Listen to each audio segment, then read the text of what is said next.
데살로니가는 마케도냐 지역의 수도였습니다. 마케도냐라는 그 넓은 땅덩어리에서 가장 번창하고 활발했던 도시라는 이야기입니다. 그 도시는 로마와 이스탄불을 잇는 동과 서를 연결하는 굉장히 큰 도로가 있는데 군사용 산업용 도로인 비아 에그나티아라는 그 도로의 딱 중간에 위치한 매우 중요한 도시였습니다. 왼쪽에 보면 로마가 보이고 오른쪽에 보시면 터키 북쪽에 이스탄불이 있는데 유럽과 아시아를 연결하는 그 중요한 도로의 딱 중간에 있는 굉장히 중요한 거점 도시라는 이야기입니다. 저 도시는 군사용으로도 사용됐고 또 상업용으로도 이용이 되었습니다. 모든 길은 로마로 통한다고 하죠. 저 길 바닥에다 전부 다 돌을 깔아놔 가지고 2000년 전에 만들어진 저 도로가 아직도 존재합니다. 어마어마한 도로죠. 군사용으로 만들어졌다는 것은 로마가 세계를 통치할 때 어느 지역에서건 문제가 발생하면 로마 정부에서 군대를 급파해서 그 반란을 진압할 수 있도록 하루 만에 전 세계 어디든지 도착할 수 있도록 도로망을 구축했다는 것입니다. 그래서 모든 길은 로마로 통한다라는 말이 있는데 그 말이 사실인 것이죠. 조금 확대된 지도를 보셨는데 아래 지중해가 보이고 그 위쪽에 바로 저런 도로가 있었습니다. 이 데살로니가에는 신약 시대에 벌써 20만 명이나 살고 있는 굉장히 큰 도시였습니다. 주로 헬라인들이 많이 살았지만 상업이 발달하고 번창한 도시에는 항상 끼어드는 사람들이 있었죠. 유대인들, 장사꾼들, 사업가들입니다. 그래서 데살로니가에 있는 유대인 회당은 이방인들에게도 상당한 영향력을 가지고 있었습니다. 알렉산더 대왕이 전 세계를 통치하다가 젊은 나이에 세상을 떠나지 않았습니까? 그래서 그가 다스리던 그 광대한 영토가 4명의 장군들에 의해서 나눠지게 됩니다. 그때 이 데살로니가 지역을 다스리고 있던 지역의 장군은 카산더 장군입니다. 4명 중에 한 명인데 카산더 장군의 부인의 이름은 혹시 뭘까요? 데살로니가. 어떻게 하셨어요? 잘 아시네요. 카산더 장군이 그 땅을 지배하자마자 자기 부인의 이름을 따서 데살로니가라고 그렇게 지었던 것입니다. 데살로니가는 제2차 세계대전 때 나치가 그곳에 살고 있던 6만 명의 유대인들을 죽인 곳으로 또 유명하기도 합니다. 데살로니가 교회는 바울의 2차 선교 여행 때 설립된 교회입니다. 바울은 원래 아시아 쪽에서만 선교를 하려고 했습니다. 유럽 쪽에 건너가지 않으려고 했습니다. 그런데 마게도냐 환상을 보고 나서 바울이 마게도냐 쪽으로 건너가면서 첫 번째 전도한 곳이 빌립보 교회였고 그 다음에 마게도냐에서 두 번째로 세워진 교회가 바로 오늘 데살로니가 교회였습니다. 데살로니가에서는 한 3주 정도, 채 한 달이 안 되는 정도의 짧은 기간 동안에 복음을 전했을 뿐이었지만 헬라인의 큰 무리와 귀부인들도 그 복음을 믿어 순종했다고 하는 정도로 복음이 굉장히 왕성하게 전파되었던 곳입니다. 교회가 이렇게 흥왕하고 막 번성하고 있는데 유대인들의 박해로 말미암아 더 이상 복음을 전할 수 없게 되었습니다. 사도행전 17장에 이러한 내용이 잘 나오는데요. 5절에 보니까 그러나 유대인들은 시기하여 저자의 어떤 불량한 사람들을 데리고 때를 지어 성을 소동하게 하여 야손의 집에 침입하여 그들을 백성에게 끌어내려고 찾았으나 하여튼간 극성스러운 유대인들이 있어서 바울의 전도를 방해했습니다. 바울을 잡아가지고 끌어내려고 했지만 바울이 어떻게 알고 용케 미리 피신을 해서 해코지를 당하지 않을 수 있었죠. 그래서 밤에 베레아라는 곳으로 야반도주하게 됩니다. 10절에 보니까 밤에 형제들이 곧 바울과 실라를 베레아로 보내니 그들이 이르러 유대인의 회당에 들어가니라.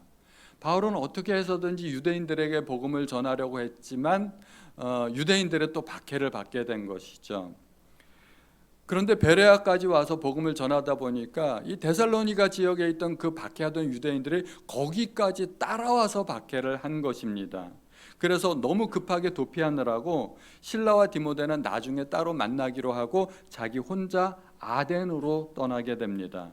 13절 이하에 데살로니가에 있는 유대인들은 바울이 하나님의 말씀을 베레아에서도 전하는 줄 알고 거기서도 가서 무리를 움직여 소동하게 하거늘 형제들이 곧 바울을 내보내어 바다까지 가게 하되 실라와 디모데는 아직 거기 머물더라.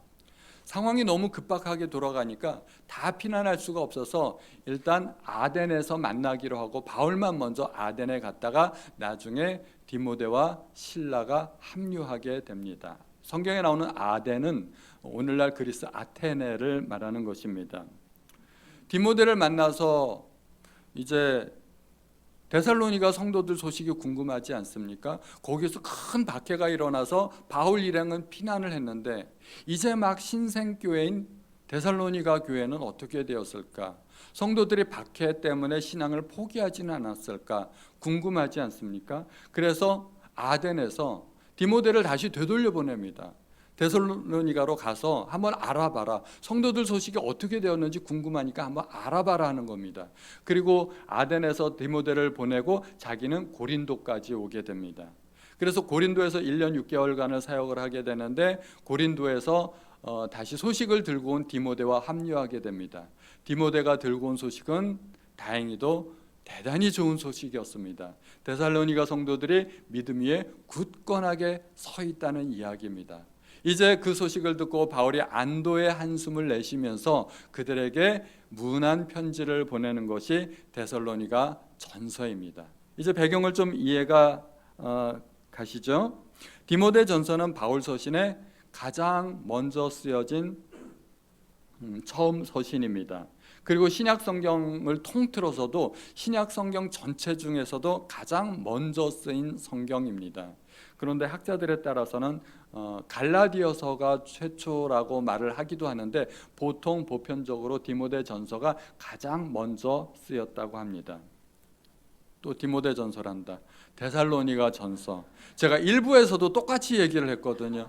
이게 말이 버벅거리는데 데살로니가 전서입니다. 데살로니가 교회는 매우 좋은 교회였습니다. 약간의 유대인들이 있었지만 대부분 헬라인들로 이루어진 거의 이방인 교회였습니다.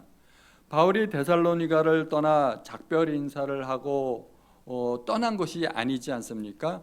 데살로니가를 떠날 때 정말 앞뒤 따지지 않고 그냥 도망치듯 떠나버렸기 때문에 뒷마무리를 잘 못한 거예요. 사역을 하다가 중간에 쫓겨나 버린 겁니다. 말하자면 교회는 부흥하고 있었고 성도들이 계속 들어오고 있었고 분위기는 한참 좋았는데 박해로 말미암아 그 지역에서 급히 야반도주하면서 도망해버린 것입니다. 그러다 보니까 뒷마무리가 안 되었고 이게 참 노심초사하면서 궁금했는데 그들이 굳건하게 믿음 위에 서 있다는 말을 듣고 안도의 한숨을 내쉬었던 것입니다.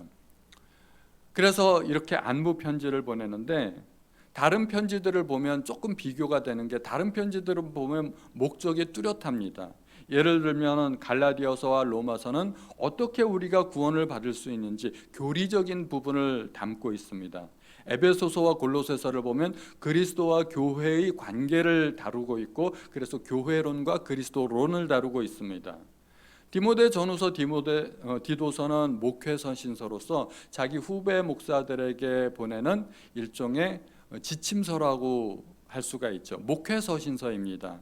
그리고 다른 편지들은 교회 내에 있는 여러 가지 문제들을 다루면서 신앙생활을 이렇게 해야 된다고 알려주는 목양 편지라고 할 수가 있습니다. 어떤 편지들인지 편지를 쓰다가 보면 항상 인사말이 있는데 인사말이 대체로 길지 않습니다. 1장의 한 절반 정도, 대개 5, 6절 정도, 그 정도면 인사말이 끝나는데 데살로니가 전서는 조금 달라요. 전체가 5장인데 그 중에 3장이 거의 전부 인사라고 할 수가 있어요. 너희 믿음으로 말미암아 우리가 참 감사한다. 우리 목숨까지도 너희들에게 주고 싶다. 우리의 소망이나 기쁨이나 자랑의 면류관이 무엇이냐? 바로 너희가 아니겠느냐? 그런 칭찬 일변도, 칭찬과 격려로 도배된 내용이 바로 데살로니가 전서였습니다.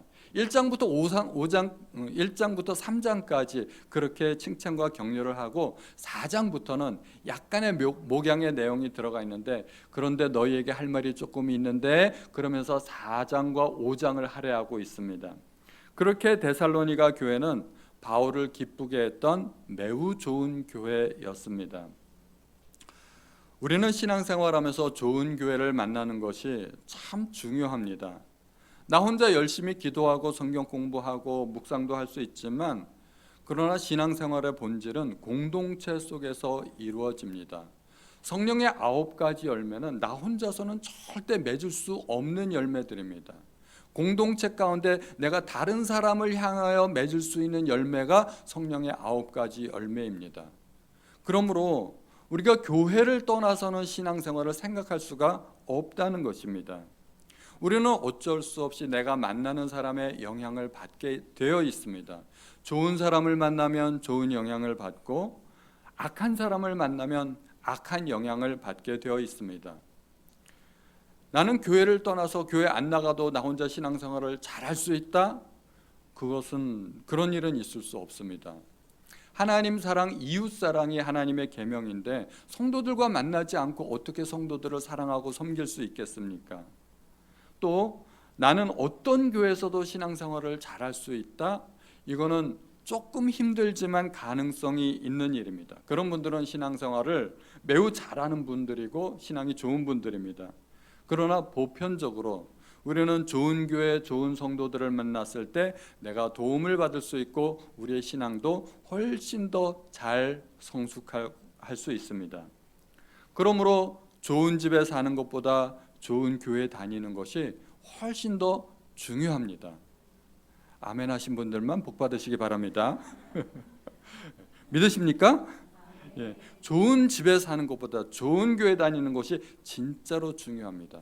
좋은 집에 살다가 패가 망신할 수 있습니다. 그런데 좋은 교회 다니다 보면 나의 신앙이 자라고 가정도 세워지게 되고 하나님을 알게 되면서 가정이 점점 더 화목하게 됩니다. 그러므로 우리는 할 수만 있다면 교회를 정할 때 좋은 교회를 선택해야 됩니다.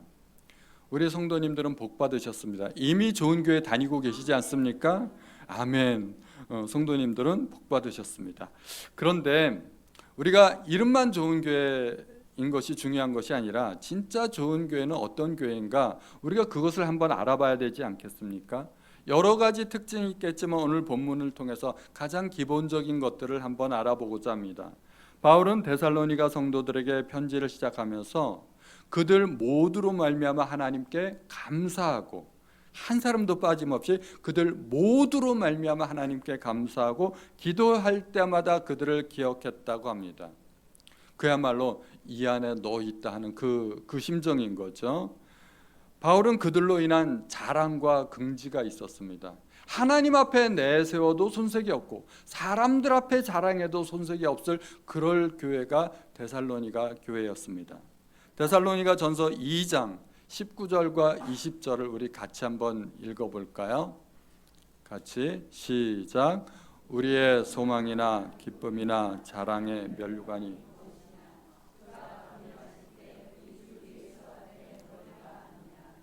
너희는 우리의 영광이요 기쁨이니라.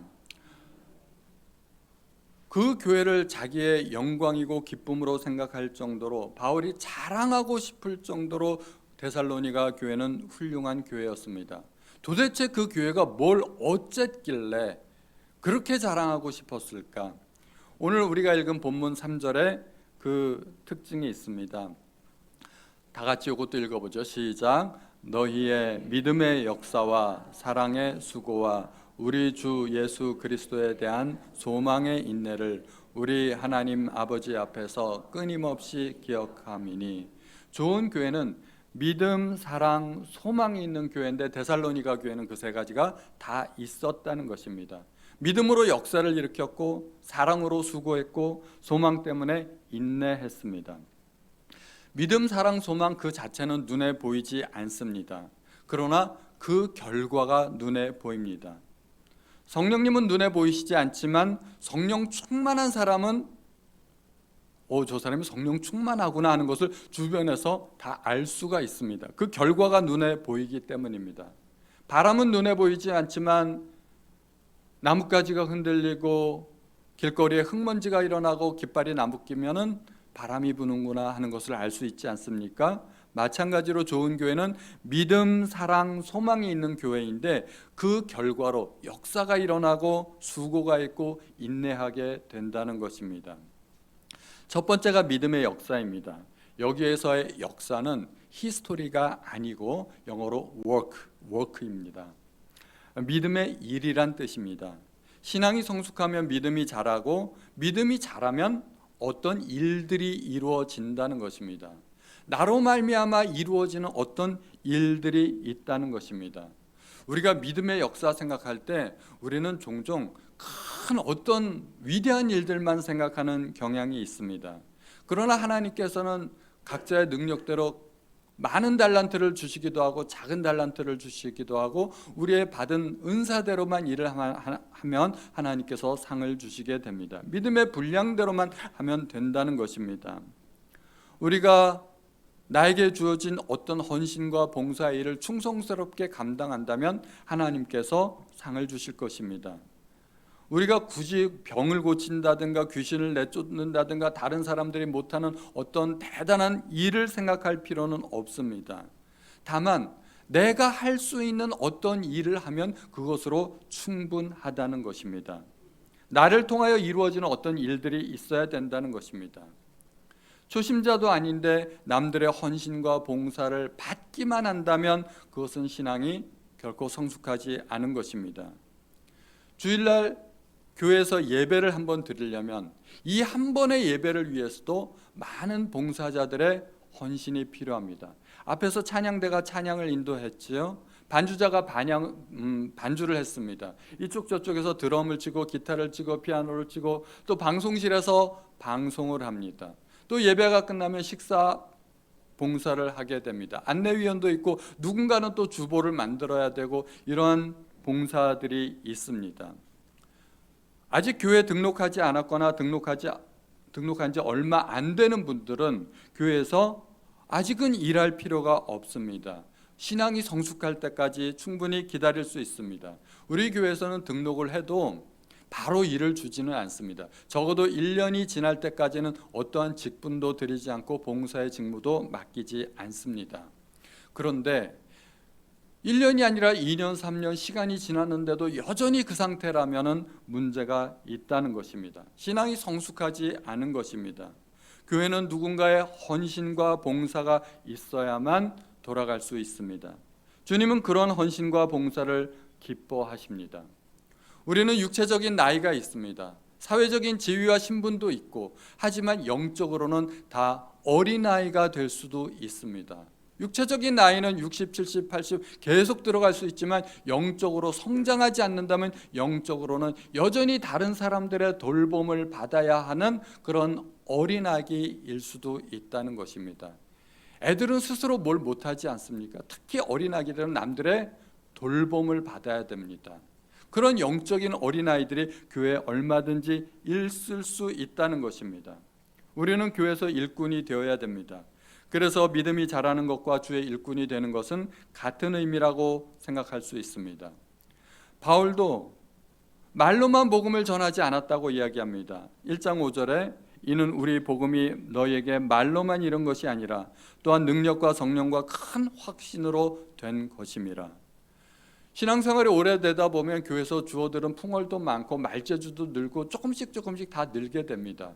그러나 말만 번지르르하게 자란다고 해서 신앙이 좋은 것은 결코 아니라는 것입니다. 저는 설교하면서 이렇게 버벅댈 때는 가끔 그런 생각이 들 때가 있어요. 참 말이라도 번지르르하게 했으면 좋겠다. 근데 말만 번지르르하게 하는 건 절대 신앙이 아닙니다. 성경에서는 주님과 우리와의 관계를 여러 가지로 표현하고 있지만 주님은 목자시고 우리를 양으로 표현하고 있습니다. 이 표현에서 사실은 핵심은 목자입니다. 누가 우리의 목자가 되는가? 주님께서 우리에게 목자가 되신다는 이야기입니다. 그래서 우리를 양으로 표현합니다. 주님께 그러한 책임감과 의무감이 있고 주님은 그러한 책임감을 가지고 양떼를 돌보신다는 것입니다. 어린 양은 주인의 사랑을 받고 주인의 품속에서 지냅니다. 오늘날 강아지, 고양이나 똑같습니다. 그러나 양도 의무가 있다는 것을 우리는 깨달아야 됩니다. 우리 입장에서 생각해 보면 우리는 양인데 언제까지나 그렇게 어리광만 부리고 살 수 있을 것인가? 그렇지 않다는 것입니다. 양이 영원히 새끼 양인 것은 아니지 않습니까? 양도 자랍니다. 자라면 털을 깎아야 되고 젖을 짜야 되고 새끼도 낳아야 됩니다. 어미 양이 됐는데 털도 안 깎고 새끼도 안 낳고 젖도 안 짜고 그럼 어디다 쓸모가 있겠습니까? 목자가 양을 키울 때는 적어도 어떤 목적이 있기 때문에 양을 키우는데 아무것도 안 한 양이라면 이제 어미 양쯤 되면 이제 더 이상 귀엽지도 않습니다. 그런 양을 어떻게 키우겠습니까? 양이 귀한 것은 쓸모가 있기 때문입니다. 우리도 주님께 쓸모 있는 존재가 되어야 된다는 것입니다. 물론 하나님께서 우리를 어디다가 써먹으려고 무슨 앵벌이 시키려고 우리를 양으로 삼은 것은 아니겠지만 우리가 스스로 돌이켜볼 때 우리도 주님께 뭔가는 드릴 수 있어야 되지 않겠나 그런 생각을 하면서 드리는 말씀인 것입니다. 양도 자기 몫을 다한다면 양도 털을 깎고 젖을 짜고 새끼를 낳고 주인을 위해서 뭔가 할 수 있다면 우리도 주인을 위해서 주님을 위해서 충분히 뭔가 할 수 있다는 것입니다. 언제까지나 주일 예배를 왔다 갔다만 하는 그런 영적인 어린아이 수준에 머물지 않으시기 바랍니다. 교회에서도 중책을 맡으시고 중요한 역할을 맡으시는 중직이 되시기를 바랍니다. 이탈리아 경제학자 파레토는 80대 20이라는 법칙을 만들었습니다. 파레토의 법칙이라고도 하고 백화점 매출의 80%는 20%의 고객이 일으킨다는 것입니다. 국가적으로도 한 나라의 80%의 재산을 20%의 사람들이 다 소유하고 있다는 것입니다. 개미들도 다 열심히 일하는 것 같지만 개미학자가 연구한 바에 의하면 20%의 개미들이 열심히 일해가지고 나머지 전부를 먹여 살린다고 합니다. 예수님도 비슷한 비유를 한번 말씀해 주셨습니다. 농부가 나가서 밭에 씨를 뿌리는데 여기저기 여러 가지 종류의 밭에다 씨를 뿌렸습니다. 그런데 4분의 1의 땅에서만 열매를 맺게 됩니다. 교회도 비슷한 것 같습니다. 교회도 우리가 알게 모르게 일이 많습니다. 우리가 잘 몰라서 그렇지 세세한 부분까지 다 들어가 보면은 할 일이 굉장히 많은 부분이 또 교회입니다. 그러나 그 일들의 80%를 담당하는 사람들은 20% 정도의 사람밖에 안 된다는 것입니다. 우리 성도님들은 어디에 속하겠습니까? 사회에서, 국가에서, 교회에서 중요한 20%에 속하시기를 바랍니다. 그럭저럭 80%가 아니라 중요한 결과의 80%를 일구어내는 그런 20%가 되시기를 바랍니다. 저는 우리 성도님들이 국가 재산의 80%를 소유한 20%의 사람들이 되기를 바랍니다. 우리나라 대한민국 세금의 80%를 감당하는 20%의 사람들이 되기를 원하고 또 진짜로 백화점 매출의 80%를 감당하는 20%의 고객들이 되시기를 바랍니다. 야, 이제부터 신났다. 백화점 돌아다니자. 또 그렇게 생각하시면 오해가 있겠죠. 교회 사명의 80%를 감당하시는 20%의 성도님들이 되시기를 바라는 것입니다. 신앙의 두 번째 특징은 사랑입니다. 그리고 사랑의 가장 큰 특성은 수고하는 것입니다. 영어로 labor, 수고입니다. 가정에서는 부모가 자식을 사랑하기 때문에 부모는 아무런 대가 없이 자녀들을 위해서 희생하고 헌신하고 수고합니다. 자녀들의 학비를 대주고 엄마들은 가정에서 가사 노동에 애를 씁니다. 그러한 부모의 모든 수고는 공짜입니다. 사랑은 이렇게 아무런 대가 없이 수고하고 희생하는 것입니다. 그래서 사랑은 값없는 수고와 희생이라고 할 수 있습니다. 바울이 데살로니가 성도들을 얼마나 사랑했는지 그들을 사랑하는 마음으로 목숨까지도 즐겨 주겠다고 이야기할 정도입니다. 그리고 밤낮으로 일을 했습니다. 데살로니가 전서 2장 9절에 형제들아, 우리의 수고와 애쓴 것을 너희가 기억하리니 너희 아무에게도 폐를 끼치지 아니하려고 밤낮으로 일하면서 너희에게 하나님의 복음을 전하였노라. 그들을 사랑하는 마음에서 그들에게 폐를 끼치고 싶지 않았다는 것입니다. 교회에서는 신앙이 약한 사람들의 도움을 받아야 됩니다. 세상과 교회는 원칙이 다르다고 누차 말씀드렸죠. 세상에서는 강자가 군림합니다. 약자는 강자를 섬깁니다. 그러나 교회에서는 반대입니다. 세상에서의 강자가 교회에 들어오면 섬기는 사람이 되어야 되고, 세상에서는 약해 보이는 사람일지라도 교회에 들어오면 섬김을 받게 됩니다. 교회에서 가장 많이 대접받고 대우받아야 될 사람은 어떤 사람일까요? 교회 등록한 지 얼마 안 되는 사람, 새신자, 초심자들의 대우를 받아야 됩니다. 새신자 등록하되 아직 잉크가 채 마르지 않은 사람들이 우리 교회에서 가장 존귀한 사람으로 대우를 받을 수 있어야 됩니다. 교회에서는 부자가 가난한 사람들을 섬기고, 배운 사람이 못 배운 사람을 섬기고, 건강한 사람이 불편한 사람을 도와주고, 또 유능한 사람이 무능한 사람을 섬길 수 있어야 됩니다. 그런데 교회에서조차 이것은 그렇게 쉬운 일은 아닙니다. 사회에서 유명인사, 사회적 지위와 신분이 높은 사람, 권세가 있는 사람이 교회에 딱 들어오게 되면 금방 주목을 받게 됩니다. 그리고 그런 사람들 주변엔 사람들이 모이기가 쉽고, 그런 사람들은 교회에서도 대접받기가 쉽다는 것입니다. 그런데 정말 교회의 원칙은 그렇지 않습니다. 그런 사람들이 교회에 들어오면 자기를 낮추어야 되고, 오히려 더 섬기는 입장에 있어야 되고, 약한 사람들이 돌봄을 받아야 되는 것입니다. 하나님의 원칙이 무시되고 세상의 원칙이 통용되는 교회는 절대로 바른 교회라고 할 수가 없을 것입니다. 그래서 우리 성도님들은 어찌하든지 교회에서 가장 연약한 분들을 서로 섬기고 도와주는 그러한 성도님들이 되시기를 바랍니다. 그것이 바로 사랑의 수고일 것입니다. 신앙의 세 번째 특징은 소망입니다. 그 소망 때문에 인내할 수 있게 됩니다. 어떤 소망일까요? 하나님 나라에 대한 소망, 미래에 대한 그 소망은 현재 고난을 감내할 수 있는 힘이 됩니다. 사람들이 왜 삶을 포기하게 될까요? 왜 자포자기할까요?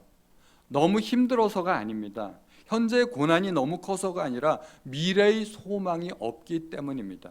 내일도 오늘과 같을 것이고, 내년도 금년과 같을 것이고, 시간이 아무리 지나도 그 절박한 환경 속에서 나는 헤어나올 수 없다 생각하면 그때 사람은 포기하게 됩니다. 그래서 예전에 군대에서 유행했던 말이 한마디 있습니다. 국방부 시계는 거꾸로 매달아놔도 돌아간다 하는 것입니다. 군대가 요즘은 많이 달라졌겠지만 예전에 군대가 얼마나 어려웠습니까? 군인들이 얼마나 힘들었으면 그런 말을 했겠습니까? 아무리 힘들어도 국방부 시계는 돌아가고, 아무리 힘들어도 언젠가는 제대할 날이 온다는 것입니다. 그날을 학수고대하면서 군 생활을 한다는 것입니다. 우리가 구원받았다는 것은 무엇을 의미할까요? 우리에게는 최후 승리가 보장되어 있다는 것입니다. 영원한 천국이 우리의 것이라는 말입니다.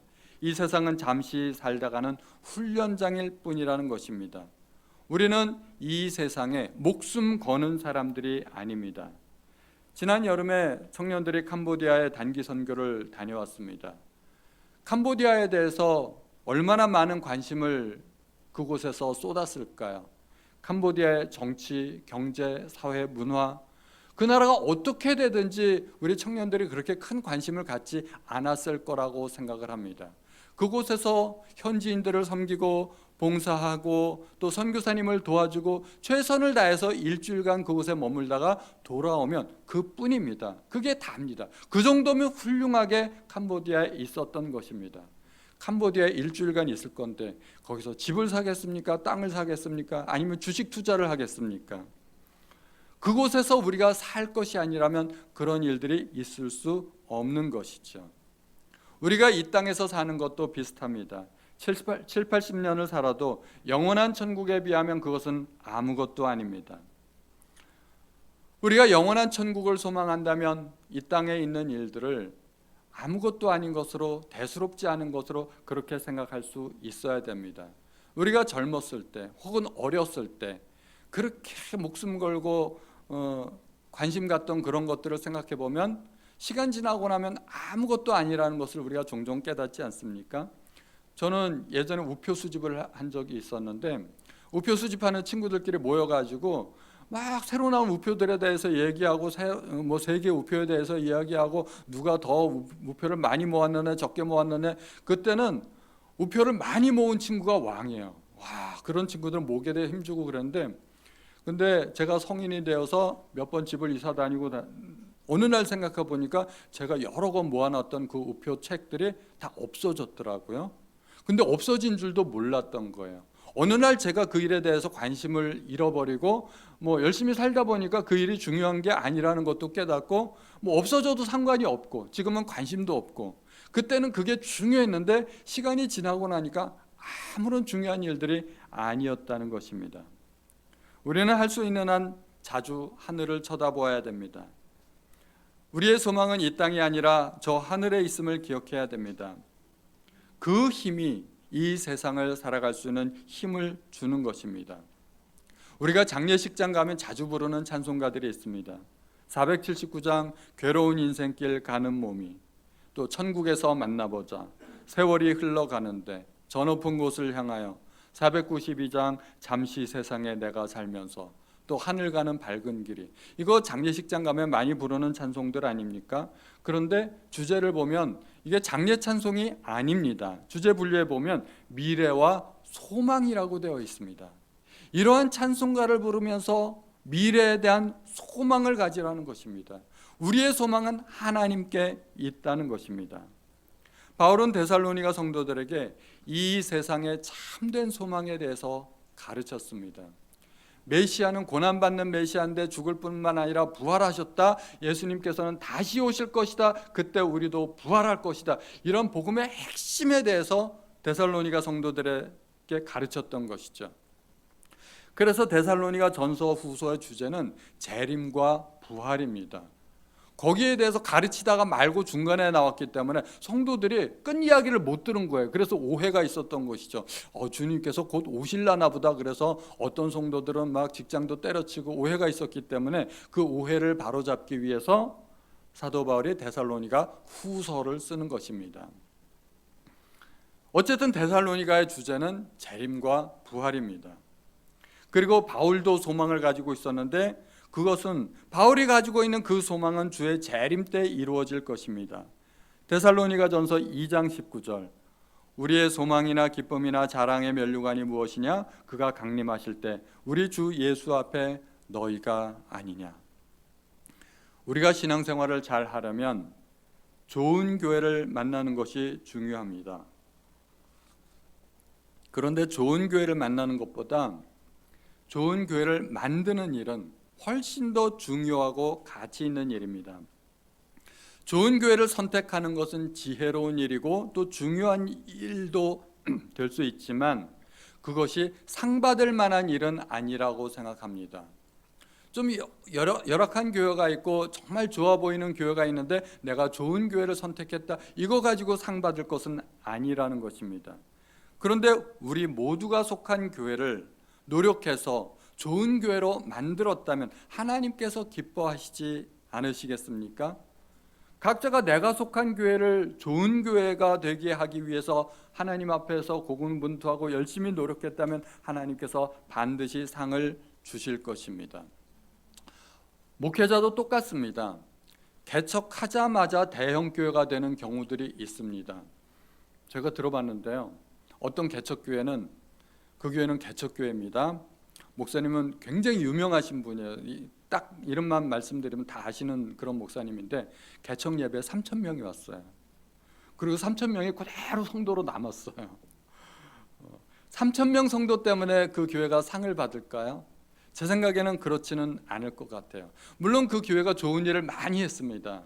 이제 선교 활동도 많이 했고 사회적으로 좋은 일도 많이 했고 그런 일도 인해서 아마 상이 많이 있을 거라고 생각을 하지만, 그러나 개척 예배 3,000명 드렸다고 해서 그것 때문에 상이 있을 것 같지는 않습니다. 그러나 목회자가 눈물과 기도로 좋은 교회를 일구었다면 거기에는 반드시 상이 있을 것입니다. 우리의 소망이 그러한 소망이 되어야 하지 않겠습니까? 우리는 기왕에 다니는 교회인데 좋은 교회를 다니기를 원합니다. 내 주변의 인생의 문제로 고민하고 신앙의 문제로 갈등하는 사람들에게 우리는 그 문제를 들어줄 수는 있지만 해결해 줄 수는 없습니다. 그러나 적어도 우리 교회에 한번 와봐. 그 한마디 정도는 해줄 수 있어야 되지 않겠습니까? 저는 우리 교회가 그런 교회가 되기 원합니다. 내 주변 사람들에게 자랑하고 싶은 교회. 너 문제 있어? 우리 교회 한번 와봐. 우리 교회 와서 같이 기도 한번 해보자. 그런 교회가 우리 교회가 되기를 원합니다. 저는 그런 교회 담임 목사가 되기를 원하고 우리 성도님들은 그런 교회 성도님들이 되시기를 바랍니다. 우리는 좋은 교회를 선택하기 전에 교회의 본질에 대해서 먼저 알아야 됩니다. 교회는 세상 가운데서 불러낸 하나님의 백성들입니다. 그러므로 교회는 건물이 아니라 성도입니다. 사람이 교회입니다. 훌륭한 성도들이 모여 있으면 훌륭한 교회가 되고, 그리고 문제 많은 성도들이 모여 있으면 문제 많은 교회가 됩니다. 고린도 교회의 문제는 뭐였을까요? 목회자의 문제도 아니고 시설이나 프로그램의 문제도 아니고 미성숙한 성도들이 모여 있다 보니까 미성숙한 교회가 되었고 문제 많은 교회가 된 것입니다. 바울이 직접 세운 교회였지만 그런데도 불구하고 성도들이 미숙하니까 문제 많은 교회가 되었던 것입니다. 성경에 바울이 칭찬했던 교회들이 있습니다. 하나같이 성도들에 대한 칭찬입니다. 데살로니가 교회를 바울이 많이 칭찬합니다. 칭찬의 주된 내용은 그 교회 성도들에게 하는 칭찬입니다. 우리가 요한계시록의 7교회에 대한 칭찬과 책망도 다 들어봤습니다. 주님께서 하시는 칭찬과 책망은 그 교회 성도들에게 하시는 칭찬과 책망이었습니다. 그러므로 우리 교회가 좋은 교회가 되려면 우리 자신이 먼저 좋은 성도가 되어야 됩니다. 여기 계신 분 성도님들의 한 분 한 분이 모두가 좋은 성도님들이 되신다면 우리 교회는 저절로 좋은 교회가 될 것입니다. 나는 좋은 교회 다니기를 원하는데, 나는 좋은 교회를 찾으면서도 내가 좋은 성도가 되는 일에는 무관심하다고 하면 그것은 이기적인 일이고 옳은 일이 아닙니다. 나는 좋은 성도가 되는 일에 별로 관심 없다. 다른 사람들만 좋은 성도가 되었으면 좋겠다. 이 얼마나 이기적인 생각이겠습니까? 우리 성도 한 사람 한 사람이 좋은 성도가 되고 하나님 앞에 칭찬받는 성도가 되기를 원할 때 교회는 누가 뭐래도 좋은 교회가 될 수밖에 없습니다. 우리 성도님들은 그런 좋은 교회, 좋은 성도님들이 되시기를 주님의 이름으로 축원드립니다.